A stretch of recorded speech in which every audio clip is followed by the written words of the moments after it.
આ જિંદગીની માર્ગે જો બાપ જીવતો હોય ને તો દેવીને ગમે મનાવે અને માથા બાપનો સતર સાયો વિખાઈ જાય ને તેથી દેવીને ગોતવી મુશ્કેલ પડી જાય હો ભાઈ.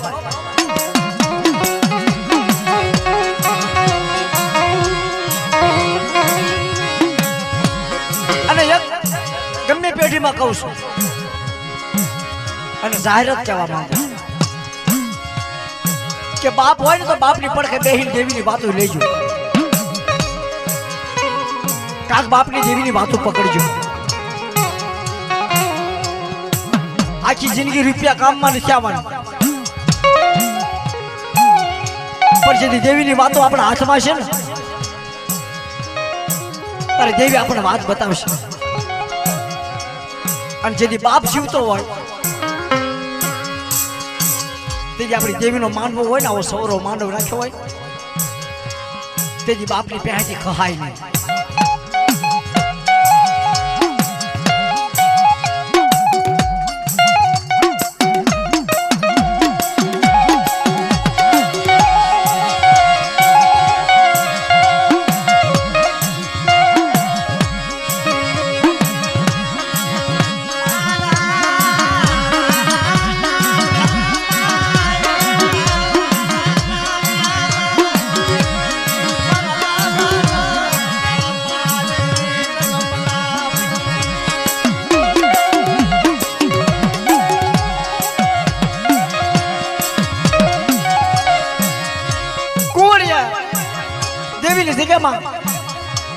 આયા કકડીએ ધુપાણો કરીને કુંવળીએ ખોળો નાખ્યો.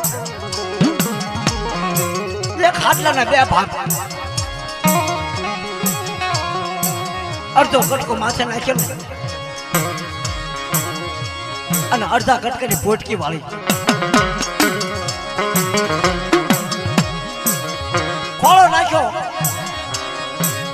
માથેથી હાડલો પડી ગયો.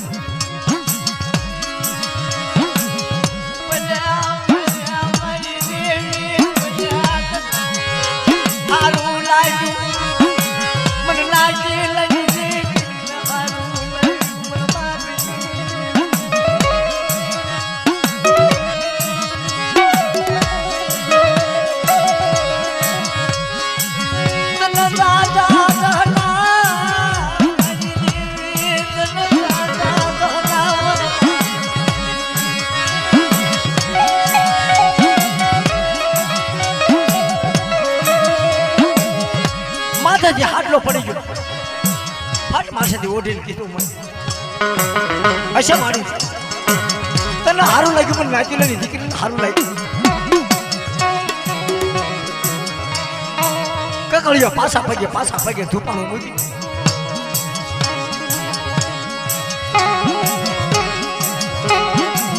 વડે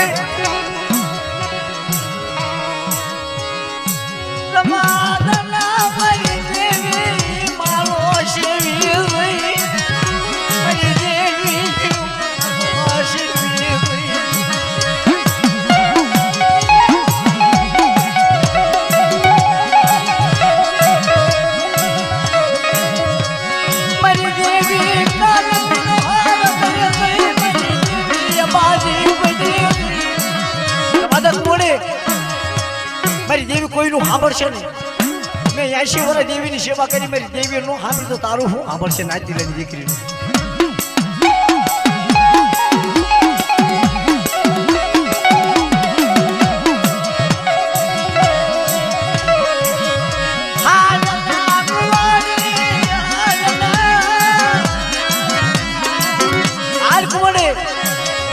વિદેશી બની જાય ભૂરીગા ભાઈ ની મારી પાસે. મારી દેવી મને મળશે, મારી દેવી માનો છે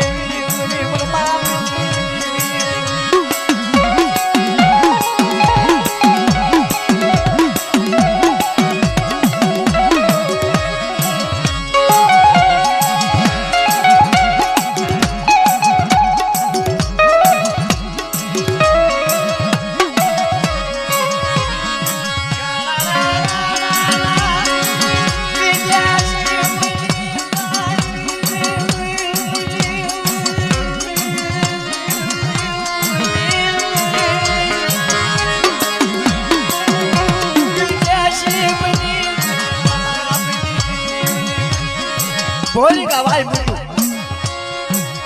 સીમાડો આવ્યો સીમાડો કુંવરી પાછો વળે નજર કરી મારી દેવી ક્યાં કહેશે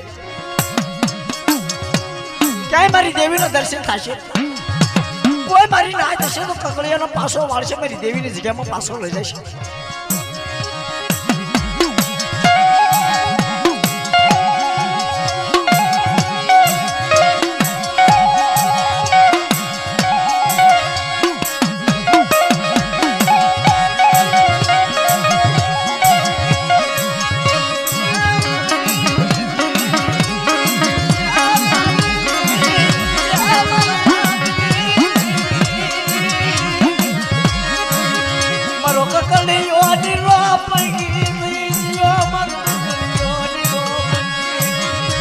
નહીં ભાઈઓનો સાથ નહીં હગાનો સાથ નહીં દેવીનો સાથ નમૂડિયો થઈ ગયો એકલ થઈ ગયો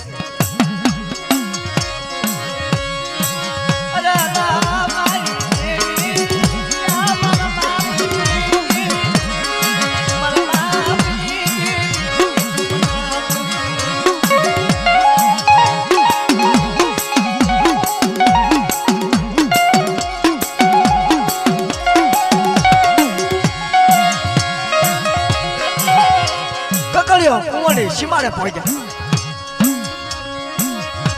સીમાડા જાતા કુંવડીએ પાછી વળી નજર કરી તો કકડીએ ની સોધારા આંખોડાની ધારા મળી છે વાય મારી દેવી વાય તને જાદા જહ ના મારી દેવી તને જાદા જહ તને કાયા ભર્યું નહીં તને કાયા ભર્યું નહીં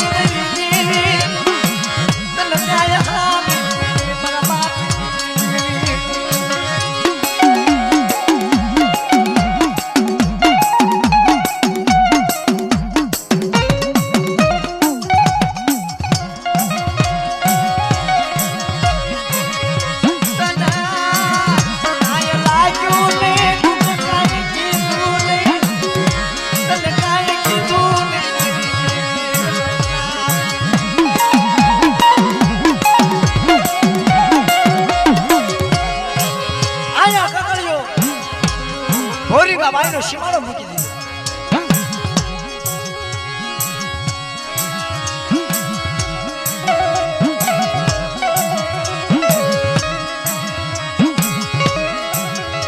સીમાડો મૂકતા હાગ વન હુડા વન કનાળી વન બાપૈયા વન ઘોર વન નાનું એવડું નેહડું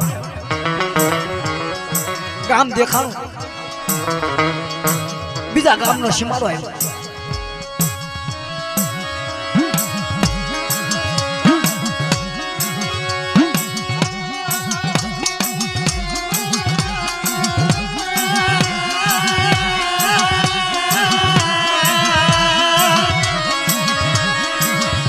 બીજા ગામનો સીમાડો આવ્યો અને હાજના 100 વાગી છે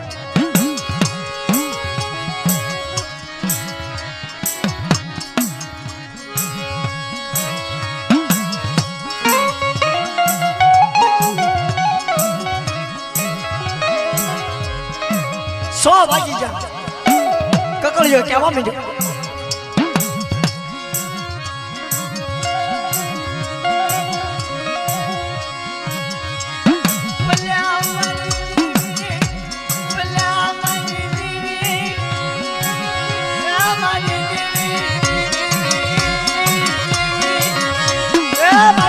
તારો સમય તારી વેળા તારી વખત થઈ ગયું